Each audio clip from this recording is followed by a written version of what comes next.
Captain Sarah Mitchell crouched behind the concrete barrier, her heart pounding as bullets whizzed overhead. The mission that had started as a routine hostage rescue in Somalia was quickly turning into a nightmare. 24 hours earlier, she had been briefing her 8-man SEAL team aboard the USS Henderson, confident in their ability to extract 3 American aid workers from a compound controlled by local militia.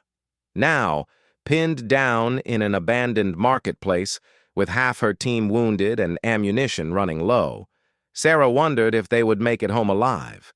The intelligence had been wrong, dead wrong. Instead of facing a small group of poorly trained militants as briefed, her team had walked into a trap set by former military contractors turned mercenaries. These weren't farmers with rusty AK-47s. These were professionals with modern equipment, tactical training, and intimate knowledge of SEAL operational procedures. "Captain, we've got movement on the south wall," whispered Petty Officer First Class Marcus Rodriguez through her earpiece. Rodriguez was her spotter and best friend, a man she had served with for 6 years across 3 deployments. His voice carried the controlled tension of someone who had seen enough combat to know when things were going sideways. Sarah adjusted her position, peering through her rifle scope. The marketplace stretched out before them like a maze of abandoned stalls and crumbling buildings. Somewhere in this labyrinth, the 3 hostages were being held in a building they couldn't reach. Between them and the target were at least 30 heavily armed mercenaries who seemed to know exactly where her team was positioned.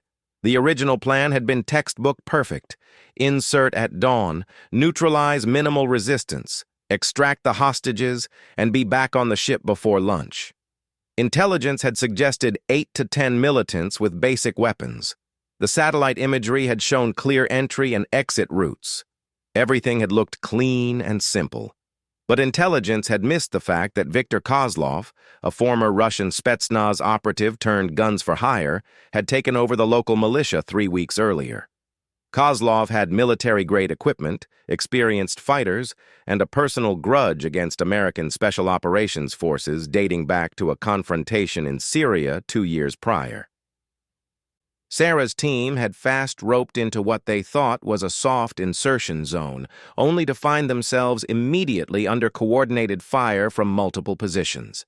Chief Petty Officer Williams had taken a bullet through his shoulder within the first 30 seconds. Petty Officer Jackson was nursing a leg wound that was slowing him down but not stopping him from fighting. The medic, Hospital Corpsman Second Class Thompson, was doing double duty treating wounds while providing covering fire. "Rodriguez, talk to me about that south wall," Sarah whispered into her microphone. "3 figures moving along the base. They're trying to flank us through the old bakery. Professional movement patterns, Captain. These guys know what they're doing." Sarah cursed silently. In 6 years of operations, she had never encountered resistance this organized outside of major military campaigns. The mercenaries weren't just defending a position. They were actively hunting her team with tactics that mirrored American Special Operations procedures. The worst part was that the hostages were still alive somewhere in this maze, counting on her team to save them. Dr. Jennifer Walsh, a pediatrician who had been running a medical clinic for children. Tom Harrison, an engineer working on water purification systems. Maria Santos, a teacher establishing schools for girls. 3 Americans who had dedicated their lives to helping others, now trapped because Sarah had led her team into a kill zone. "Contact front," called out Petty Officer Second Class Jenkins from their forward position. 4 hostiles moving through the textile stalls. They've got body armor and military-grade weapons. Sarah could see them now through her scope. Professional movement, proper spacing, coordinated advance. These weren't militia fighters. These were operators, probably former military from various countries who had found more profitable work in the private sector. The firefight that erupted lit up the marketplace like the 4th of July. Sarah's team had taken defensive positions among the concrete barriers and abandoned vendor stalls, but they were outnumbered 3-1 and surrounded on two sides. Every time one of her men tried to advance toward the hostage building, concentrated fire forced them back. "Ammunition check," Sarah called out over the radio. The responses weren't encouraging. Most of her team was down to their last 2 magazines. The mission had been planned for a quick in-and-out operation, not a sustained firefight against professional operators. Hospital Corpsman Thompson's voice crackled over the radio from his position, treating the wounded.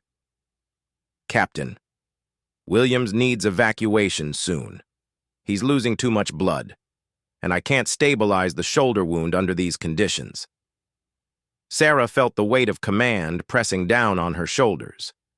She had trained for situations like this, but training never fully prepared someone for the reality of watching their people bleed while being unable to help them.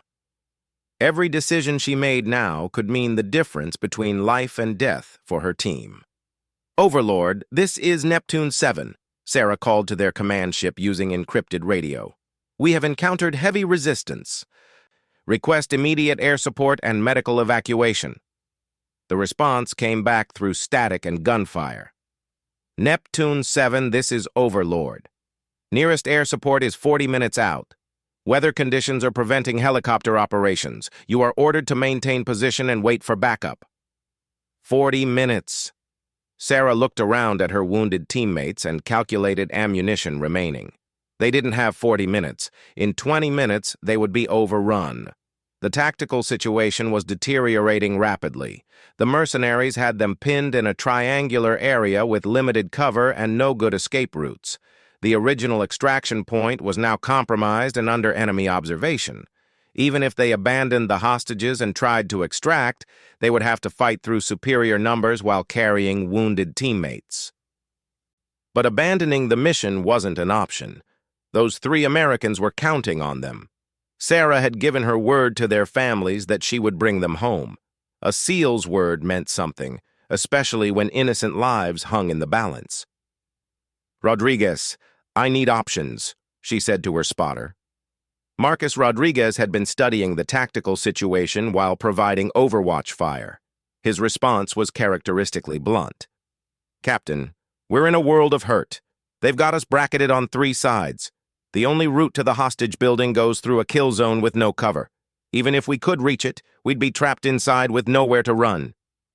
Sarah studied the compound through her binoculars. The building where intelligence indicated the hostages were being held sat like a fortress in the center of the marketplace.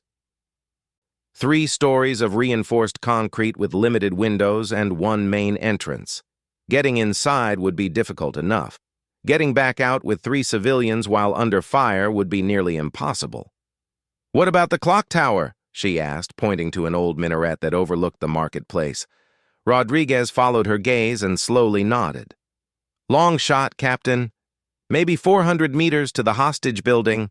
But if someone could get up there, they could provide overwatch and precision fire to cover an assault team," Sarah finished his thought.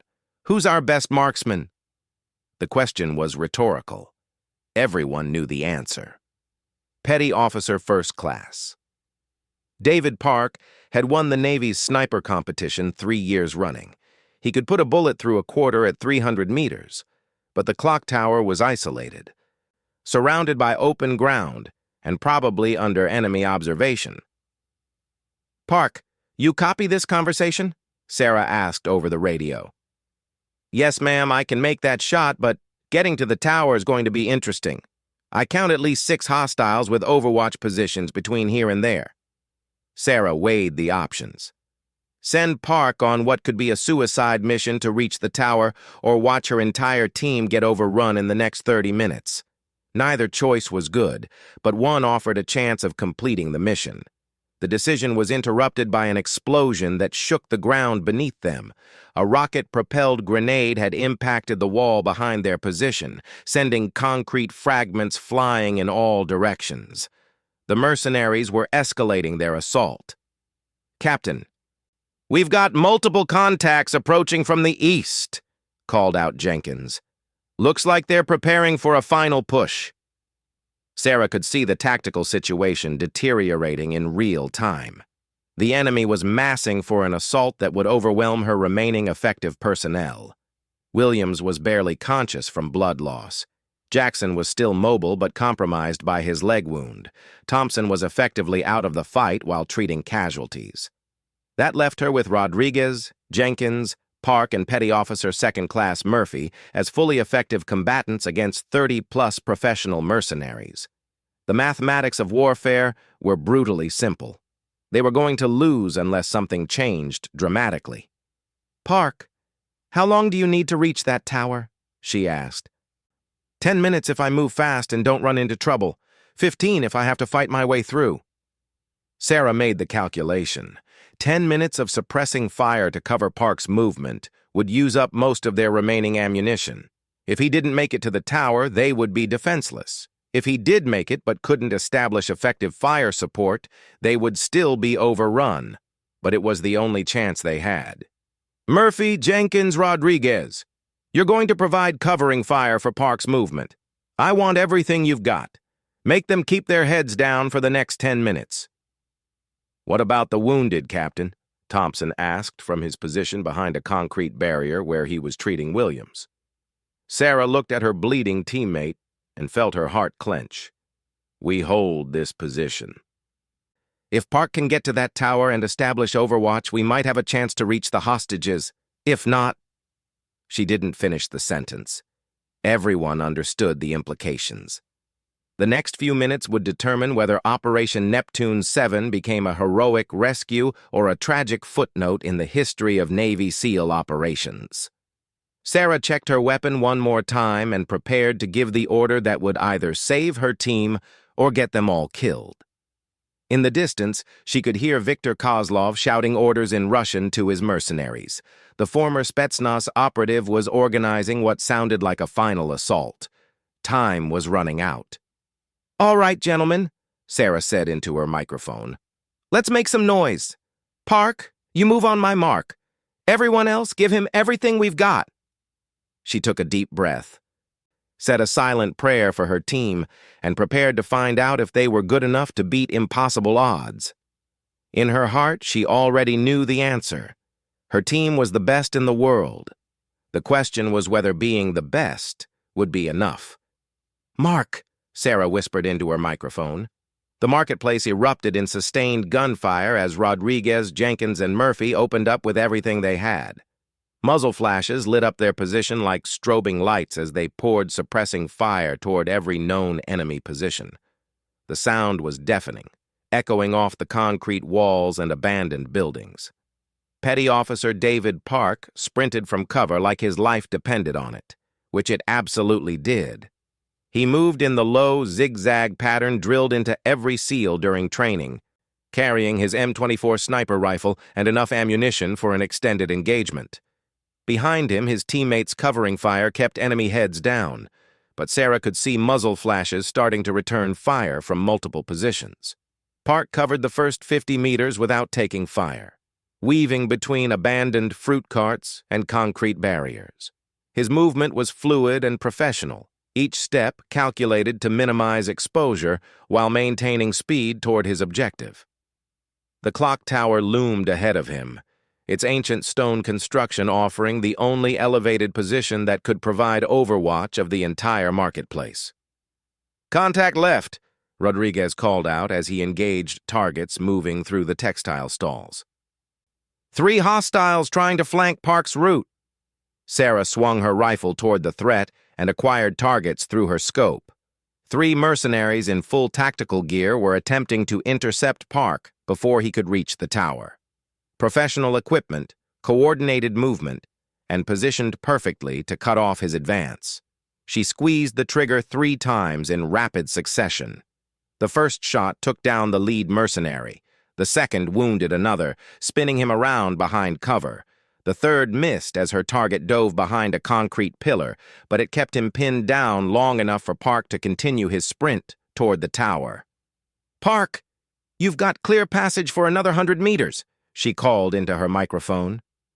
"Multiple hostiles regrouping behind you, so move fast." through her scope. Sarah watched her sniper maintain his pace while enemy fire began tracking his movement. Bullets kicked up concrete dust around his feet as he bounded from cover to cover, always staying ahead of the impacts by split seconds. Years of training and natural athletic ability kept him alive as he closed the distance to the tower. But the covering fire from her position was beginning to draw concentrated attention. Viktor Kozlov's mercenaries were professional enough to recognize the tactical situation. They understood that the Americans were attempting to establish overwatch from the tower, and they were responding accordingly. "Captain, we're starting to take heavy return fire," Murphy called out, as bullets impacted the concrete barrier near his position. "I think they're bringing up something heavier." Sarah could see what he meant. Through her binoculars, she spotted two mercenaries setting up what looked like a heavy machine gun on a tripod. Once that weapon came online, her team's position would become untenable. The concrete barriers that were currently providing protection would offer little defense against sustained heavy machine gun fire. "Rodriguez, can you reach that machine gun team?" she asked. "Negative, Captain. Too much distance and too much cover between here and there." They picked their position well. The tactical situation was deteriorating faster than Sarah had anticipated. Park was still moving toward the tower, but the enemy was adapting their response more quickly than expected. Professional mercenaries with military training didn't panic under pressure the way militia fighters might. They were systematically countering every move her team made. Hospital Corpsman Thompson's voice cut through the radio chatter with urgent concern. "Captain, Williams is going into shock. I need to get him to proper medical facilities soon, or we're going to lose him." Sarah felt the familiar weight of command decisions that could mean life or death for her people. Chief Petty Officer Williams had been with the team for 4 years. He had a wife and 2 young daughters waiting for him back in Virginia Beach. Now he was bleeding out in a Somali marketplace because of intelligence failures and enemy capabilities that no one had anticipated. "Park, status report," she called into her microphone. 200 meters from the tower, Captain. Taking sporadic fire but still mobile. I can see the hostage building from here. There's more activity around it than we expected." Sarah's heart sank. More activity meant either additional guards or movement of the hostages to a more secure location. Either scenario complicated an already desperate situation. Through her binoculars, she could see Park approaching the base of the clock tower. The ancient minaret had been built centuries earlier as part of a mosque that no longer existed. Its stone construction and narrow windows would provide excellent protection for a sniper position, but reaching the top would require climbing an internal staircase that might be damaged or blocked. "I'm at the tower entrance," Park reported. "Door is secured but not locked. Moving inside now." The heavy machine gun that Murphy had spotted suddenly opened fire, sending a stream of bullets toward their position. Sarah and her team pressed themselves against the concrete barriers as projectiles impacted all around them, sending fragments of stone and metal flying through the air. The sound was overwhelming, a continuous roar that made radio communication nearly impossible. Between bursts of machine gun fire, Sarah could hear Viktor Kozlov shouting orders in Russian. The former Spetsnaz operative was coordinating what sounded like a multi-pronged assault designed to overwhelm their position while preventing Park from establishing effective overwatch. "Captain, I'm inside the tower," Park's voice crackled through the radio static. "Staircase is intact, climbing to the top level now." Sarah checked her watch. Park had been moving for 8 minutes. If he could reach the top of the tower and establish a firing position within the next 5 minutes, he might be able to provide the precision fire support needed to break the tactical stalemate. But 5 minutes felt like an eternity under the current circumstances. The machine gun fire ceased temporarily, replaced by the sound of multiple weapons engaging their position from different angles. The mercenaries were executing a coordinated assault, using fire and movement tactics that mirrored American military doctrine. These weren't third-world militia fighters stumbling around with outdated equipment. These were professionals who understood modern warfare. "Movement to the north," Rodriguez called out. 4 hostiles advancing through the electronics market. They're trying to get behind us. Jenkins swung his weapon toward the new threat and engaged with short, controlled bursts. I've got them. 2 down.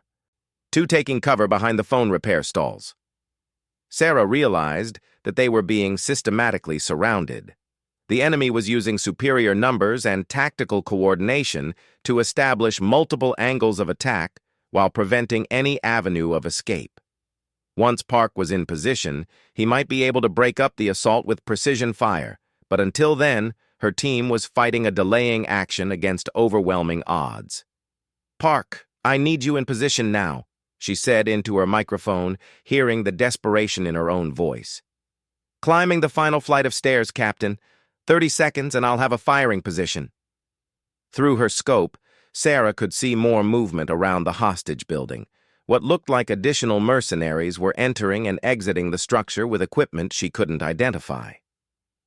Either they were reinforcing their defenses or preparing to move the hostages to a different location. Either scenario was bad news for the rescue operation. The machine gun opened up again, this time with more accurate fire that forced Sarah's team to take cover behind increasingly damaged concrete barriers. Chunks of stone and metal were being chipped away with each burst, gradually reducing their protection. In another 10 minutes, they would have no effective cover remaining. Captain, I'm in position. Park's voice suddenly cut through the chaos with calm professionalism. I have overwatch of the entire marketplace. Give me targets. Sarah felt a surge of hope for the first time since the mission had gone sideways.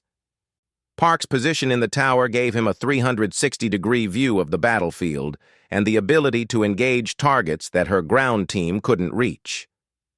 Priority target is the heavy machine gun team, north side of the marketplace behind the blue vendor stalls. I see them, Park replied. 2 operators with a belt-fed weapon, engaging now. The crack of Park's sniper rifle cut through the other sounds of combat like a whip. Sarah watched through her binoculars as one of the machine gun operators suddenly collapsed. The weapon fell silent as the second operator dove for cover, temporarily eliminating the heaviest threat facing her team.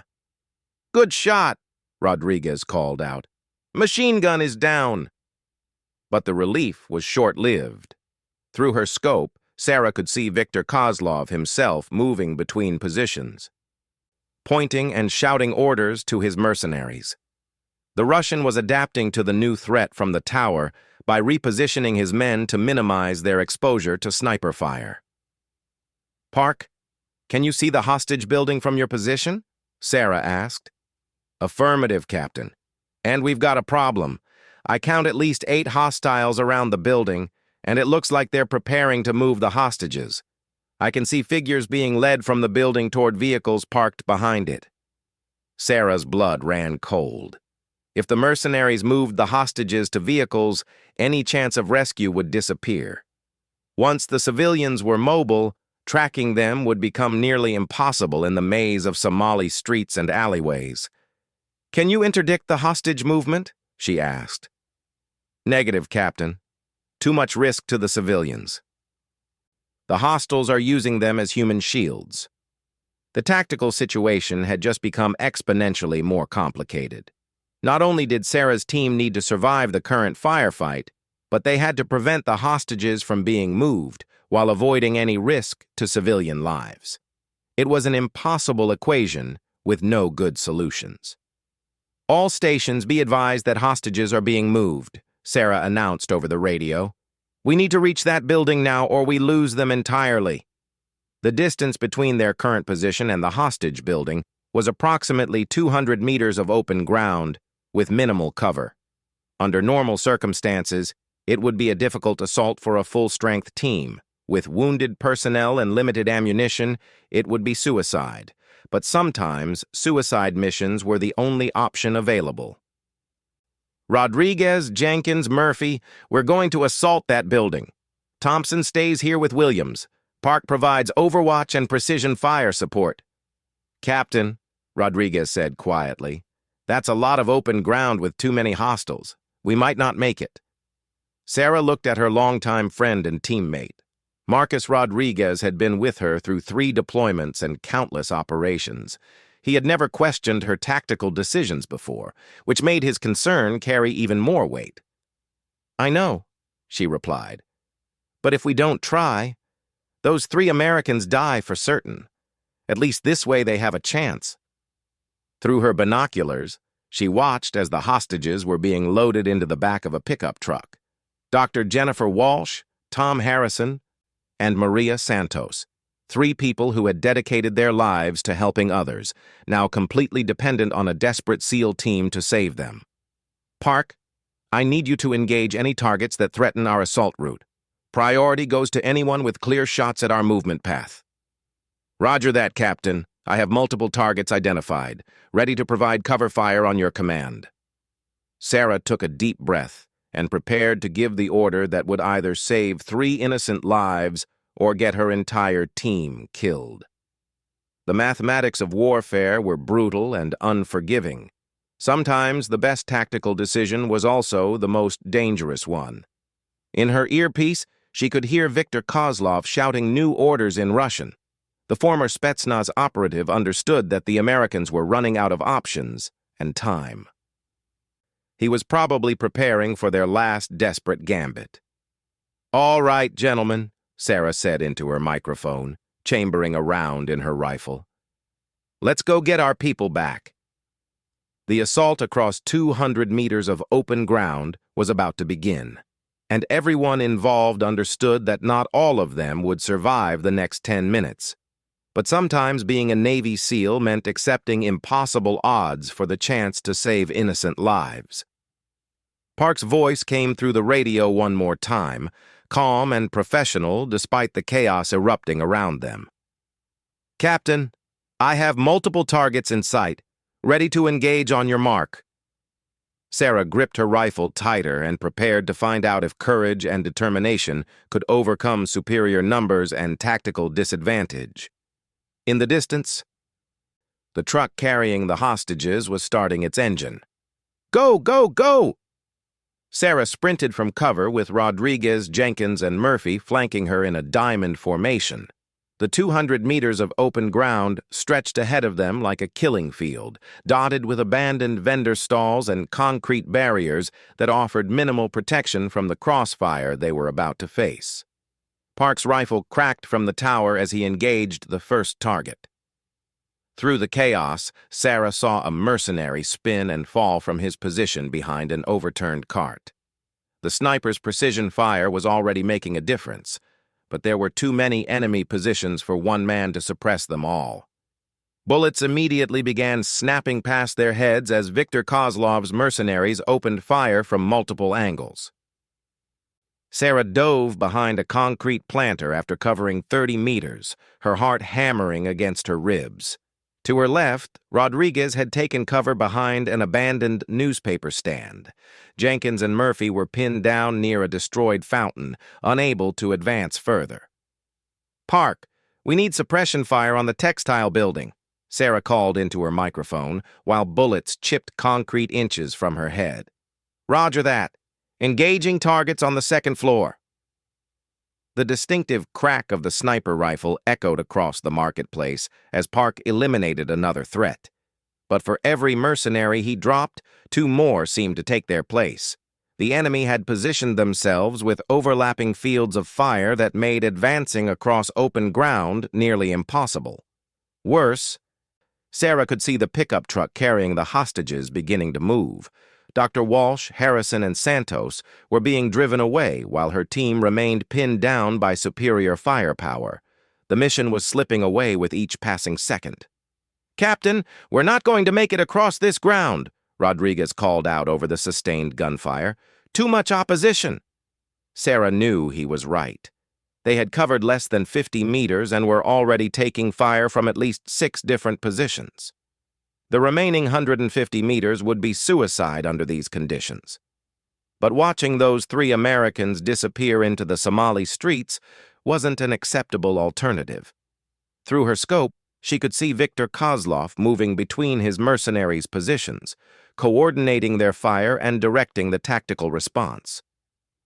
The former Spetsnaz operative was good at his job, and he was systematically destroying any chance her team had of reaching the hostages. "Park, can you reach the vehicle carrying the hostages?" she asked desperately. "Negative, Captain. They're using the building for cover, and I can't get a clear shot without risking civilian casualties." The truck was indeed positioned behind the hostage building, using the structure to block any sniper fire from the tower. Kozlov had thought of everything. The Russian had anticipated their response and positioned his assets accordingly. Sarah felt the bitter taste of failure building in her throat. Chief Petty Officer Williams was bleeding out behind concrete barriers 200 meters away. Her assault team was pinned down by crossfire with no viable path forward. The hostages were being driven away to an unknown location where they would likely be executed. Operation Neptune 7 was turning into a disaster that would haunt her for the rest of her career. "Captain," Park's voice cut through her despair with unusual urgency. "I've got eyes on something interesting. Kozlov is carrying what looks like a remote detonator. There's a wire running from his position toward the hostage building."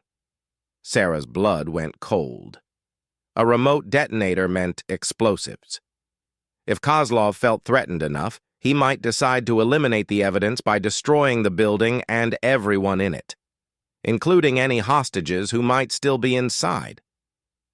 "Are you certain about the detonator?" she asked. "Positive identification, Captain. Small black device in his right hand, connected to a wire that runs along the ground toward the building. If I had to guess, he's got the whole structure rigged to blow." The tactical situation had just become exponentially worse. Not only were they failing to rescue the hostages, but their assault might trigger an explosive response that would kill everyone in the vicinity, including any civilians who might still be in the building.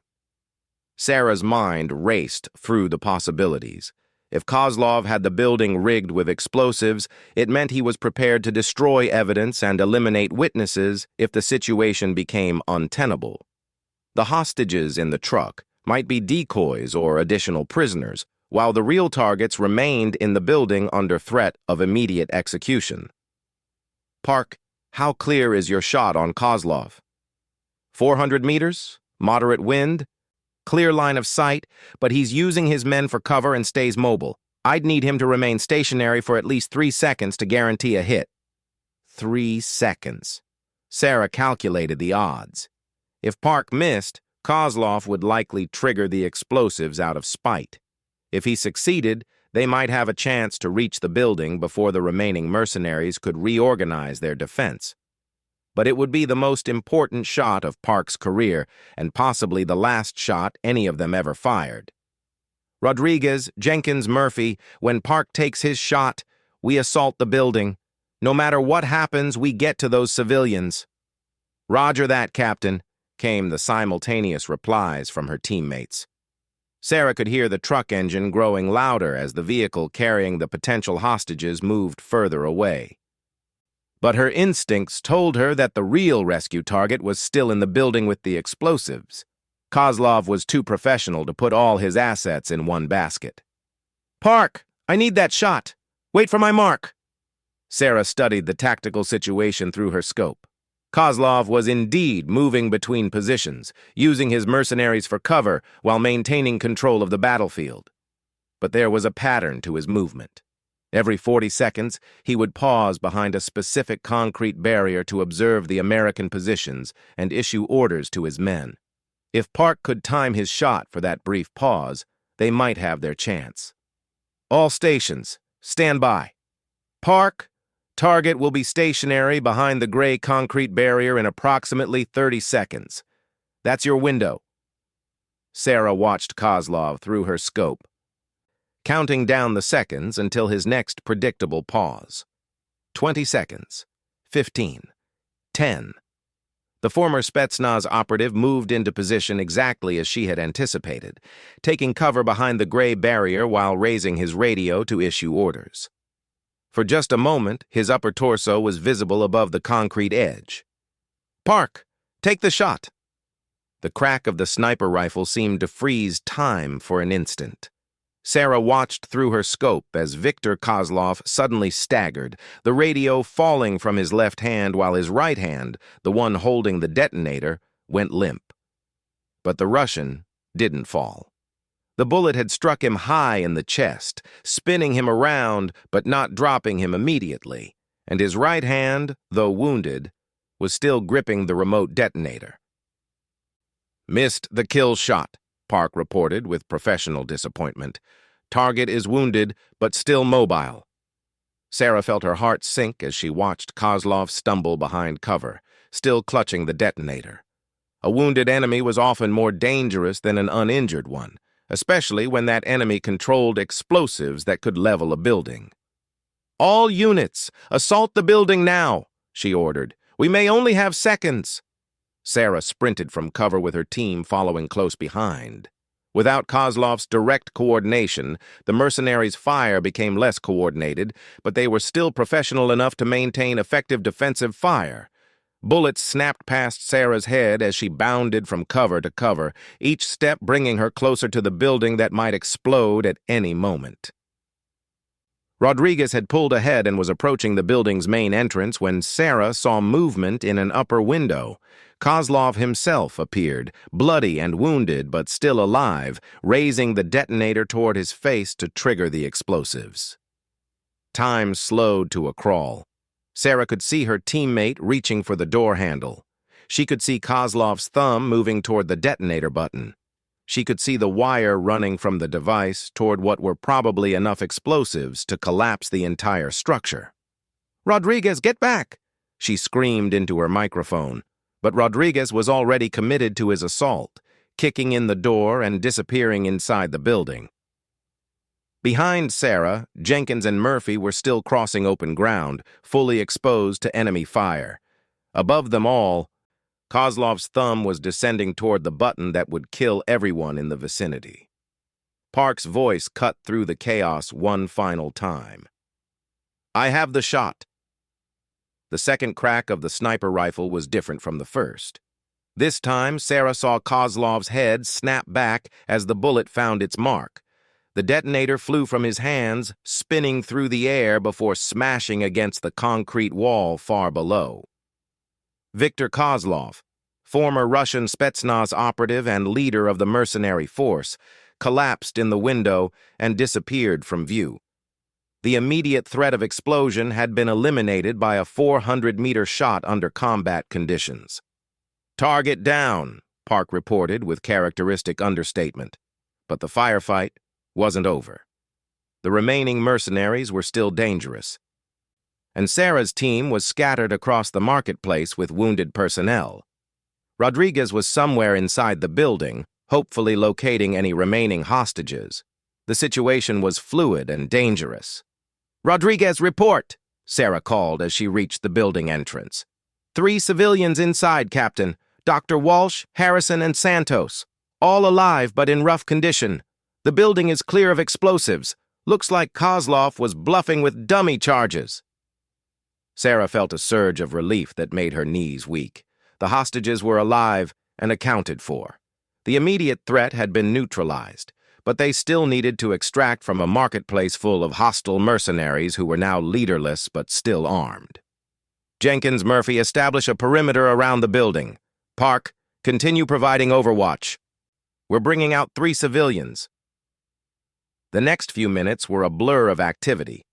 Rodriguez emerged from the building with Dr. Jennifer Walsh, a woman in her 40s who looked exhausted but determined. Behind them came Tom Harrison, the engineer, supporting Maria Santos, the teacher who appeared to have been injured during captivity. "Thompson, we need immediate medical attention for the civilians," Sarah called over the radio. "Roger that, Captain. Williams is stable for now. I can treat the civilians once you get them to our position." The extraction from the building to their original defensive position required crossing the same open ground they had just assaulted. But now they were moving wounded civilians through active combat zones. The remaining mercenaries were disorganized without Kozlov's leadership, but they were still capable of effective fire.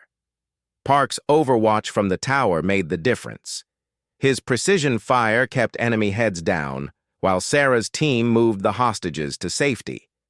Dr. Walsh proved remarkably resilient, helping to support Santos while Harrison moved under his own power despite obvious fatigue. "Overlord, this is Neptune 7, Sarah called to their command ship. "Hostages secured and ready for extraction, requesting immediate medical evacuation for wounded personnel." The response crackled through static. "Neptune 7, Overlord. Helicopter is inbound ETA 15 minutes. Well done." 15 minutes. Sarah looked around at her team and the rescued civilians. Chief Petty Officer Williams was conscious again and being treated by Thompson. Rodriguez, Jenkins, Murphy, and Park were maintaining security while providing first aid to anyone who needed it. Dr. Walsh was already helping Thompson treat injuries despite her own ordeal. The mission that had started as a disaster was ending as a qualified success. 3 American civilians were alive and free. Her entire team was alive, though wounded. The mercenary force had been neutralized as a threat to future operations. And it had all come down to one shot. Park's second shot that eliminated Viktor Kozlov and prevented a catastrophic explosion. 400 meters under combat conditions with the lives of multiple people hanging in the balance. "Park," Sarah called into her microphone, "that was exceptional shooting." "Just doing my job, Captain," came the modest reply. But Sarah knew it was more than that. In 6 years of special operations, she had never seen a more crucial shot fired under more difficult circumstances. Park's marksmanship had turned certain disaster into mission success in the span of a single bullet. As the sound of approaching helicopters reached the marketplace, Sarah reflected on the lessons learned from Operation Neptune 7. Intelligence could be wrong. Enemy capabilities could be underestimated. Missions could go sideways in ways that no amount of planning could anticipate. But when everything fell apart, it came down to the training, dedication, and skill of individual operators who refused to quit, regardless of the odds they faced. Her team had been outnumbered, outgunned, and tactically disadvantaged, but they had completed their mission anyway because that's what Navy SEALs did. Dr. Jennifer Walsh approached Sarah as they waited for the extraction helicopters. The pediatrician looked exhausted but relieved, her medical training already focused on helping treat the wounded SEALs who had risked everything to save her. "Thank you," she said simply. "Tom, Maria, and we never gave up hope that someone would come for us." Sarah nodded, feeling the weight of command responsibility beginning to lift as the mission reached its conclusion. "That's what we do, ma'am. Americans don't leave Americans behind." As the helicopters touched down in the marketplace, Sarah took one final look around the battlefield, where her team had fought against impossible odds. The concrete barriers were chipped and scarred from bullet impacts. Abandoned equipment and empty ammunition casings littered the ground. Bloodstains marked the spots where both American and enemy casualties had fallen. But 3 innocent civilians were going home to their families. Her entire team was alive and would recover from their wounds. And somewhere in the distance, other Americans working in dangerous places around the world could sleep a little easier knowing that their country would never abandon them. Operation Neptune 7 was officially complete. The shot that had changed everything was already becoming part of Navy SEAL legend, a reminder that sometimes the difference between mission failure and mission success came down to a single moment of exceptional skill under impossible pressure. Park's shot had saved them all. And Sarah would make sure that everyone who needed to know understood exactly what kind of man they had watching over them from that ancient tower in a Somali marketplace.